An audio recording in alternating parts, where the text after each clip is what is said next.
본 콘텐츠는 평택시민신문 10대 뉴스로 보는 평택 30년사 아카이빙 프로젝트 9번째 영상으로 2016년 1월부터 2020년 12월까지 약 5년간의 평택시 역사를 담고 있습니다.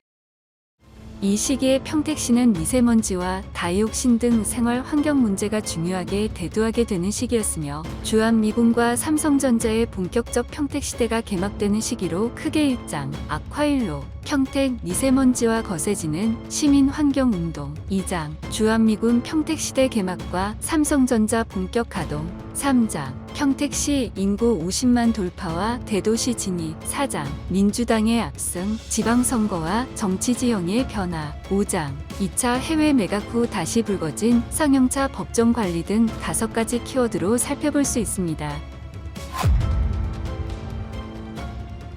이 시기에 평택시는 일상생활과 밀접한 환경 문제들이 크게 부각되는 시기였습니다. 특히 평택의 미세먼지 농도가 전국 최악 수준인 것으로 밝혀져 충격을 주고 있는 가운데 평택항 서부두의 시멘트 부두와 양곡 부두의 하역 작업 시 발생하는 먼지와 항만 출입 선박에서 나오는 대기오염 물질, 물류 운송 트럭 등에서 나오는 매연 등으로 평택항 일대는 최악의 미세먼지 지역이 되었고 편서풍을 타고 오는 당진 화력과 현대제철 등의 대기오염 물질과 세교산담 미세먼지 등으로 평택시 전역에서 시민들의 건강이 크게 위협받게 되었습니다. 특히 2019년 현대제철 당진제철소가 고장난 미세먼지 저감 장치를 방치하고 가동했을 뿐만 아니라 대기오염 물질을 불법 과다 배출한 사실이 드러나고 평택 지역 미세먼지 악화의 한 요인으로 밝혀지자 평택 시민들의 분노를 사기도 했습니다. 평택시는 미세먼지 문제를 해결하기 위해 도시숲 가꾸기, 운동과 수소 생태계 구축 사업 등을 펼치게 되지만 한 업체가 도일동 일원에 미세먼지 및 다이옥신 등 대기오염 물질을 발생시킨다고 알려진 고형연료 소각장을 건립하려 하자 시민들이 반대운동에 나서게 됩니다. 주민들의 반대운동으로 평택시가 폐기물 재활용 시설 건축 허가 불허가 처분을 내리고 사업자가 이에 불복해 소송을 제기했지만 결국 평택시의 승소로 끝나게 됩니다. 이외에도 미세먼지와 다이옥신 등 대기 환경 관련 이슈는 평택 지역의 중요한 이슈로 지속적으로 제기되게 됩니다. 연기에 연기를 거듭하던 주한미군의 평택 이전 사업은 2016년 7월 주한미군 2사단 평택 이전 사업이 공식 시작되었고 2017년 7월에는 미팔군 사령부가 64년 동안 주둔했던 용산을 떠나 평택으로의 이전을 마무리하고 캠프 험프리스에서 새 청사 개관식을 진행하며 주한미군 평택시대를 본격화했습니다. 또한 2018년 6월에는 서울 용산에 주둔했던 주한미군 사령부가 평택 팽성읍 캠프 험프리스 내에 새로운 청사로 이전하며 개청식을 가졌습니다. 1945년 서울에서 처음 자리 잡은 주한미군 사령부가 다른 지역으로 이전한 것은 73년 만의 일입니다. 이날 행사에서 문재인 대통령은 축사를 통해 주한미군 사령부 평택기지는 세계 최고 수준의 해외 미군기지라며 주한미군의 주둔 여건이 더욱 안정적으로 보장될 것이라고 말했습니다. 그러나 사드 배치 논란과 탄저균 실험 논란, 환경오염과 미군 범죄 문제 발생 등 주한미군과 공존해야 하는 평택 지역 사회는 주한미군 변수에 따라 지역사회의 불안이 계속될 수 있다는 우려도 커지고 있는 실정입니다. 한편 삼성전자 평택 고덕 캠퍼스 반도체 라인이 2017년 7월 4일 본격 가동에 들어가며 삼성전자 평택 시대를 활짝 열었습니다. 세계 최대의 반도체 생산 라인이 평택에 구축됨으로써 평택은 삼성 특수를 크게 기대하게 되었습니다. 그러나 삼성전자가 인구 유입이나 세수, 고용, 산업 구조, 문화 등 지역사회에 미칠 영향에 대한 깊이 있는 분석이나 대응책은 부족한 실정으로 삼성전자가 지역사회 구성원으로서 역할하며 지역사회와 상생할 수 있도록 평택 사회가 더 적극적인 대응과 노력을 해야 할 필요성이 제기되고 있습니다. 특히 반도체 폐수 방류수 문제는 2020년대 이후의 주요한 환경 현안으로 떠오르게 됩니다.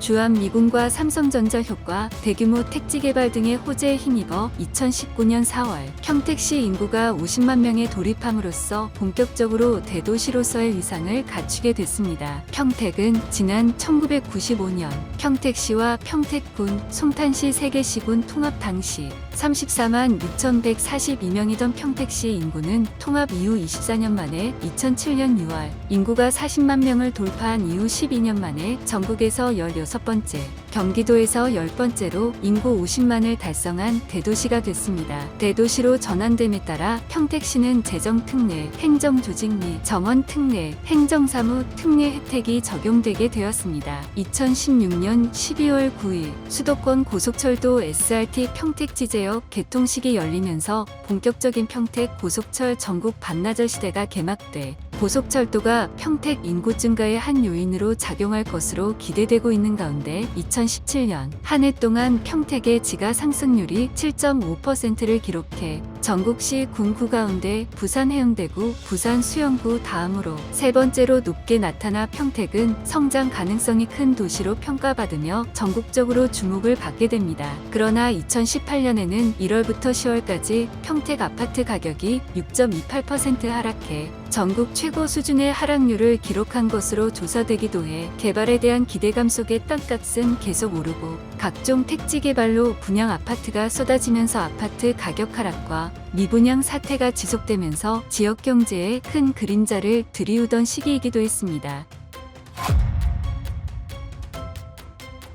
2018년 6월 13일 열린 전국동시 지방선거에서 더불어민주당이 압승을 거두고 평택시장 선거에서 더불어민주당 정장선 후보가 자유한국당 공재광 후보를 누르고 당선되었습니다. 경기도의원 선거에서는 민주당 후보가 5개 선거구에서 모두 승리하고 시의원 선거에서도 민주당이 2인 선거구에서 1명씩의 당선자를 내는 것을 넘어 나 선거구에서는 2명의 당선자를 내는 파란을 일으키며 시의회에서 민주당이 지방자치 부활 이후 처음으로 다수당이 됩니다. 이는 2016년 박근혜 대통령 탄핵과 2017 문재인 대통령 취임 이후 전국적으로 자유한국당의 시대착오적 행태에 대한 국민적 심판의 성격을 띈 결과로 볼 수 있습니다.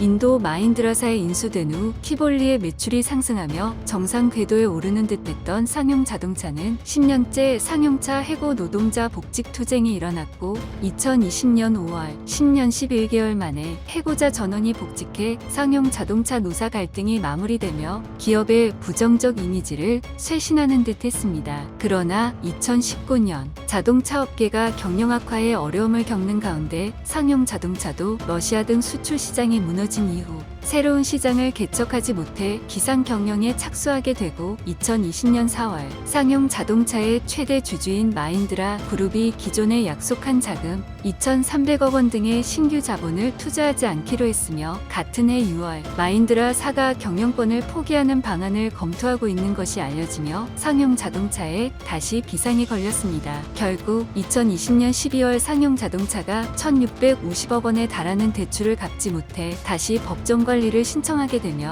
존속이냐 해체냐의 기로에 서게 돼 또다시 지역사회의 현안으로 부각되게 됩니다. 2016년부터 2020년 이 시기에 평택시는 미세먼지와 다이옥신 등 생활 환경 문제가 중요하게 대두하게 되는 시기였으며 주한미군과 삼성전자의 본격적 평택시대 개막, 인구 50만 돌파와 대도시 진입, 민주당의 압승으로 끝난 지방선거와 정치지형의 변화, 2차 해외 매각 후 다시 불거진 쌍용차 법정 관리 등 5가지 키워드로 살펴볼 수 있었습니다. 이 밖에도 이 시기는 평택 지역 사회에 큰 영향을 미치는 사건들과 주요 의사결정들이 많았습니다. 사학재단 T학원의 임용비리와 평택복지재단의 쪼개기 수의계약과 갑질 문제로 지역사회의 반발이 거셌으며 평화예술의 전당 건립 본격화, 평택시 문화재단 설립 등의 희소식과 더불어 성균관대의 브레인시티 사업 참여 포기, 평택호 관광단지 민간 사업자의 사업 포기 등 부정적 소식 등도 있었습니다. 무엇보다 2020년 1월 발생한 코로나19로 인한 기나긴 고통의 시간이 시작된 시기이기도 했습니다. 이어지는 콘텐츠는 평택시민신문 김기수 발행인의 시점으로 보는 2016년 1월부터 2020년 12월의 시기 중요 키워드에 관한 해설을 살펴보실 수 있습니다.